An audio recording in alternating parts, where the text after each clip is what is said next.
یہ بات زور پکڑ چکی ہے کہ 2 اہم ترین استعفے متوقع ہیں۔ عدالت کی سالم حیت کے بدلاؤ کے بعد حکومت نے انتہائی رازداری سے مدت ملازمت میں توسیع کے سالم معاملے کو قانونی توثیق دے دی ہے اور کانوں کان خبر بھی نہیں ہونے دی۔ ساتھ ہی سینیٹر اظہر ربانی کا ایوان بالا میں اظہار خیال کرتے ہوئے آج کہنا تھا کہ آج جس انداز سے بلز پاس کیے گئے ہیں یہ ایک سیاہ دن ہے، یہ بلز ہمیں آج ہی ملے ہیں اور وہ اس اندھی قانون سازی کے خلاف ایوان سے واک آؤٹ کرتے ہیں۔ سینیٹر اظہر ربانی کا کہنا تھا کہ آج جو نگرانوں کو اختیارات دیے جا رہے ہیں وہ آپ منتخب وزیر اعظم کو بھی نہیں دے سکتے، ہمیں آئینی اسکیم بدلنے پر مجبور کیا جا رہا ہے۔ ان کا کہنا تھا کہ خوفزدہ پارلیمنٹ کا وجود ہمیشہ خطرے میں رہتا ہے، اس طرح کا اقدام پارلیمنٹ کی بالادستی کو نہیں خوف کے عنصر کو نمایاں کرتا ہے۔ قانون سازی کا عدلی اور مسلح افواج پر گہرا اثر ہوگا، تاریخ ہمیں پارلیمان اور جمہوریت پر عمل نہ کرنے کا ذمہ دار ٹھہرائے گی۔ رضا ربانی کا کہنا تھا کہ حکومت نے اہم رولز کو معطل کر کے قانون سازی کی، ان بلز کو متعلقہ قائمہ کمیٹیوں کو بھیجا جانا چاہیے تھا۔ سینیٹر طاہر بزنجو نے بھی رضا ربانی کے ساتھ سینیٹ اجلاس سے واک آؤٹ کیا، تاہم پیپلز پارٹی کے دیگر اراکین ایوان میں موجود رہے، جبکہ بلاول بھٹو زرداری کا یہ شکوہ ہے کہ حکومت نے جوڈیشل کمیشن میں نون لیگ اور پاکستان پیپلز پارٹی کی مساوی نمائندگی کے وعدے کو پورا نہیں کیا۔ حکومت کے ساتھ پیپلز پارٹی کے مستقبل کا فیصلہ سینٹرل ایگزیکٹو کمیٹی کرے گی، یہ فیصلہ اتحادی جماعت کی جانب ایک بڑی پیش رفت ہے۔ بلاول بھٹو زرداری نے پہلے پہل اپنا نام اور فاروق ایچ نائک کا نام جوڈیشل کمیشن کے لیے دیا تھا، لیکن بعد ازاں جب محسوس کیا کہ صرف فاروق ایچ نائک کا نام قبول ہوا ہے تو اپنا نام وڈرا کر لیا اور اب پیپلز پارٹی بارہا وعدہ خلافی کے اوپر غصے میں ہے اور سینٹرل ایگزیکٹو کمیٹی سے نہ صرف مساوی نمائندگی ایکول ریپرزنٹیشن کے وعدے کے حوالے سے بات کرنا چاہتی ہے بلکہ دیگر امور پہ بھی بات کرنا چاہتی ہے۔ پیپلز پارٹی کے قریب وزیر قانون اور اٹارنی جنرل 2 لوگ تھے جوڈیشل کمیشن میں جنون کی نمائندگی کر رہے تھے، 2 لوگ پیپلز پارٹی کے ہونے چاہیے تھے، جو پیپلز پارٹی چاہتی تھی کہ بلاول اور فاروق ایچ نائک ہوں، لیکن اپنا تیسرا رکن ایڈ کر کے فاروق ایچ نائک تک محدود کر کے پیپلز پارٹی اب بارہا سینٹرل ایگزیکٹو کمیٹی میں مسئلہ لے کے جا رہی ہے۔ We're going to go on a very short break. We're going to be right back. Stay with us.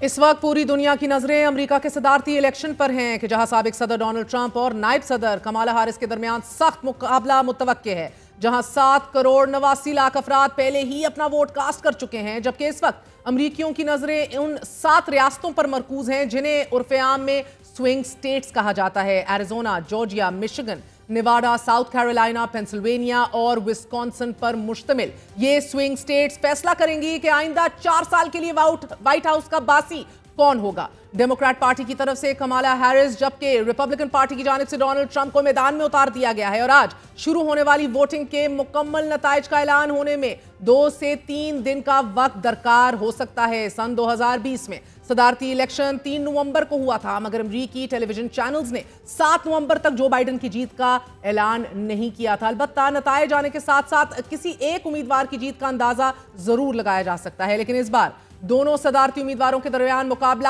کانٹے دار ہوگا۔ الیکشنز فورکاسٹ کے حوالے سے تقریباً تمام معروف ادارے کاملا ہیرس کی جیت کی پیشن گوئی کر رہے ہیں اور معروف ادارے نیت سلور نے تازہ ترین نتائج کا یہ اعلان کرتے ہوئے بتایا ہے کہ کمالا ہیرس کو ڈونلڈ ٹرمپ پر صرف 0.03% کی برتری حاصل ہے۔ کمالا ہیرس کے جیتنے کے چانسز 50.015 ہیں، جبکہ ٹرمپ کے جیتنے کے چانسز 49.985% بتائے جا رہے ہیں۔ اسی طرح سروے 538 کی پیشن گوئی کے مطابق کمالا ہیرس اور ٹرمپ کے درمیان فقط 1% کا فرق ہے اور کمالا ہیرس 50% کے ساتھ آگے ہیں۔